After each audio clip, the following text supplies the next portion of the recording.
नमस्कार। ये सिंधु नदी तंत्र की तीसरी वीडियो है। कुछ चीज़ें छूट गई थी, मैं भी इंसान हूँ, छूट जाती है, तो छोटी सी 5 मिनट की है, उसमें ऐड कर लेते हैं। ठीक है, इसके बाद हम गंगा नदी तंत्र को समझेंगे।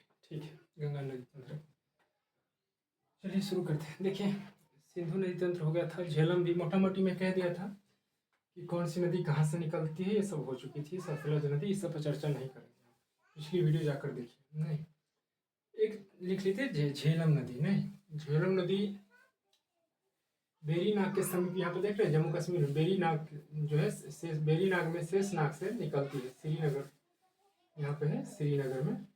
तो ये बुल्लुर झील है, जो ये वाली भाग जो देख रहे हैं, ये श्रीनगर हो गया, ये बुल्लुर झील। तो बेरीनाग के समीप शेषनाग से निकलती है। कहाँ से? झेलम नदी लिखिए, जम्मू कश्मीर में बेरीनाग के समीप शेषनाग झील से निकलती है। झेलम नदी कश्मीर घाटी से होकर बहती है, जो कि मैदानी है। झेलम नदी क्या है? यह देखिए कश्मीर घाटी से, ये वाली यहाँ पे मिट गई है, देख लीजिएगा। झेलम ये मैं कर रहा हूँ, इसे समझना। ये है यहाँ हरी वाली ये रहा आपका, नहीं चल रही, कोई बात नहीं, इसे समझ लिया। झेलम नदी ऐसे ओके, यह है आपका झेलम नदी, बेरीनाग के समीप श्रीनगर से बुल्लुर झील बह रही है। तो आप लिख लोगे झेलम नदी जम्मू कश्मीर के बेरीनाग के समीप शेषनाग के झील से निकलती है। झेलम नदी कश्मीर घाटी से होकर बहती है, जो कि मैदानी क्षेत्र है। मैदानी क्षेत्र में जैसे प्रवेश करती है तो विसर्पण करने लगती है नदियाँ, आप जानते हैं। विसर्पण मतलब धीरे धीरे चलने लगती है। ऐसे इसके जो स्पीड पहले थी पर्वत से आते समय उतनी नहीं रहती है। ठीक, एक और चीज़ लिख लीजिए कि पंचनद के बाद, पंचनद था ना, उसके बाद जम्मू कश्मीर में बहुत सारी छोटी नदियाँ हैं जो यहाँ पे नहीं दिखाया जा सकता है। तो कुछ जो है जो पूछे जाते हैं उसको ले लीजिए कि पंचनद के अलावा कुछ छोटी नदियाँ भी है जो सिंधु नदी में आकर मिलती है। इनमें से ज़्यादातर जो है जम्मू कश्मीर में है। ऐसे ही लिख लेना मेरी बात को सुनते हुए। ज़्यादातर नदी जम्मू कश्मीर की है, छोटी सी नदी है। बाईं तरफ से आकर मिलने वाली जो नदी है जम्मू कश्मीर, जो बाईं ओर से मिलती है, नहीं तो बाईं ओर से मिलने वाली जो नदियाँ है वो इस प्रकार से है, लिख लीजिएगा। जास्कर, सयान, सिगार, गिलगित।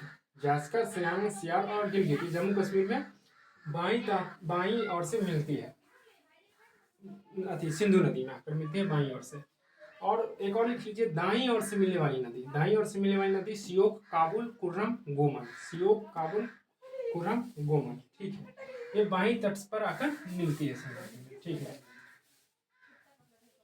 एक और प्रमुख बात 1960 में मतलब जवाहरलाल नेहरू के साथ एक समझौता हुआ था सिंधु नदी पर कि सिंधु नदी तंत्र की जो ये 5 नदियां हैं ना, सिंधु, झेलम, चेनाब, रावी, ब्यास और सतलज, इसके पूरब के जो 3 नदियां हैं उसका 20% का, ये देखिए ना यहाँ पे मैं लिखा हूँ, इसके तहत तय हुआ था कि सिंधु नदी तंत्र की 6 प्रमुख नदियां जो है सिंधु, झेलम, चेनाब, रावी, ब्यास, सतलज जो है ना, तो पश्चिम की 3 नदियां का 20% जल का उपयोग भारत करेगा। पश्चिम की, यानी कि ये पूरब और ये पश्चिम, तो पश्चिम की 3 नदियों का उपयोग भारत करेगा और शेष 3 नदियों का 20% पानी का उपयोग भारत करेगा और 80% का पाकिस्तान करेगा।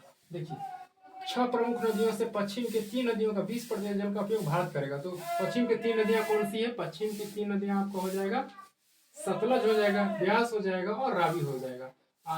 सिंधु, झेलम, चेनाब के 80% पानी का यूज पाकिस्तान करेगा। फिर क्या हुआ? 20% जल का उपयोग भारत करेगा और 80% जल का उपयोग पाकिस्तान करेगा।